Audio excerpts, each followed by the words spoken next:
దాదాపుగా 49,000 టీసీలు. అయితే ముందు నుంచే ఓటర్ లిస్టులు తయారు చేసే దగ్గర నుంచి తెలుగుదేశం పార్టీకి సంబంధించినటువంటి నేతల జోక్యంతో రకరకాలైనటువంటి అక్రమాలు చోటు చేసుకున్నారు.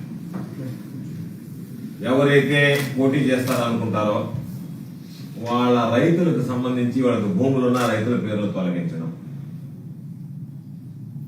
ఓటర్ లిస్ట్ అనేటువంటిది ప్రచురించకుండానే అడిగినా సరే ఆర్టీఐ యాక్ట్ కింద అడిగినా సరే ఇస్తాము ఇచ్చాము చూస్తాము అని చెప్పి అతను ఓటర్ లిస్టులు ప్రచురించకుండానే ఇబ్బందులు పెట్టినటువంటి పరిస్థితి.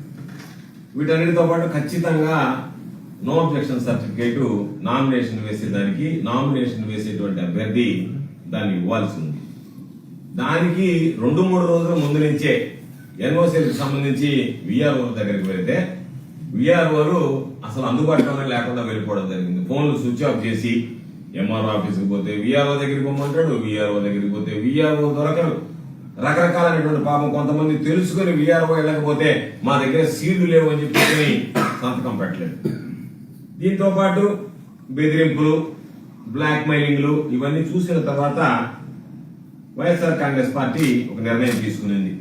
ఎందుకంటే స్థానికంగా ఉండేటువంటి నాయకులను ఇబ్బంది పెట్టడం, కార్యకర్తలను ఇబ్బంది పెట్టడం, వాళ్ళ మీద పోలీసు కేసులు బనాయించడం, వాళ్ళకి సంబంధించినటువంటి డాక్యుమెంట్లు ఇవ్వకపోవడం, తెలుగుదేశం పార్టీ నేతలు దౌర్జన్యంగా వ్యవహరించడం, ఇవన్నీ చూసిన తర్వాత నిర్ణయం తీసుకుని జిల్లాలకు సంబంధించి అందరి అభిప్రాయాలు తీసుకుని రాష్ట్ర వ్యాప్తంగా ఇదే విధంగా ఉంది అని చెప్పి వైఎస్ఆర్ కాంగ్రెస్ పార్టీ ఈ ఎన్నికలు తెలుగుదేశం పార్టీ ఏదో నియంత్రణలాగా మనం దేశాల్లో కొంతమంది మిలిటరీని అడ్డు పెట్టుకుని దేశంలో నియంత్రణలాగా పాలించినటువంటి విధంగా ప్రభుత్వాన్ని అడ్డు పెట్టుకుని ఈ రోజు పోలీసులను కూరుకొనిపి అధికారులని ప్రలోభ పెట్టి అధికారులు ఏదో ఒక విధంగా భయభ్రాంతులు గురి చేసి మేము చెప్పినట్టుగా చేయాలి అనేటువంటి ఆలోచనతో ఈ ఎన్నికలను ఒక ప్రహసనంగా మారినటువంటి నేపథ్యంలో వాటికి సంబంధించి చెప్పాం ఏమని, మేము ఎన్నికలు బహిష్కరిస్తున్నాం. ఎందుకంటే మాకు ముందే తెలుసు కూడా ఈ ప్రభుత్వం కోర్టును లెక్క చేయదు, కోర్టు ఇచ్చినటువంటి తీర్పును లెక్క చేయదు, దాని ప్రకారం నడుచుకోగలిగినటువంటి స్పష్టమైనటువంటి ఉన్నాయి కాబట్టి వాటికి సంబంధించి ఎన్నికలు బహిష్కరిస్తున్నాం అని చెప్పి చెప్పడం జరిగింది.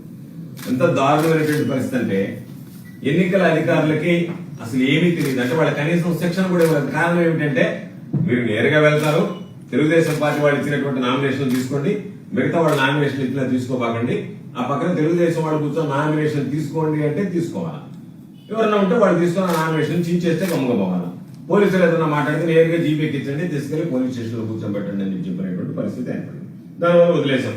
ఎన్నికల అధికారులకు అసలు శిక్షణ లేదు, అసలు రూల్స్ తెలియదు, ఏ విధంగా నామినేషన్ తీసుకోవాలో ఏ విధంగా ఎన్నిక జరపాలనేటువంటిది కూడా తెలియనటువంటి పరిస్థితి. మొత్తాన్ని ఆ అధికారులుగా కూడా టీడీపీ నాయకులే వ్యవహరించారు. అయితే ఎంత బాధాకరమైనటువంటి విషయాలంటే ఈ సంఘటనకు సంబంధించి హైకోర్టు కొన్ని దగ్గర ఎవరైతే డిమాండ్ చేస్తారో వాళ్ళకి సంబంధించినటువంటి సీక్రెట్ బ్యాలెట్ పెట్టండి అని చెప్పి చెప్పడం జరిగింది.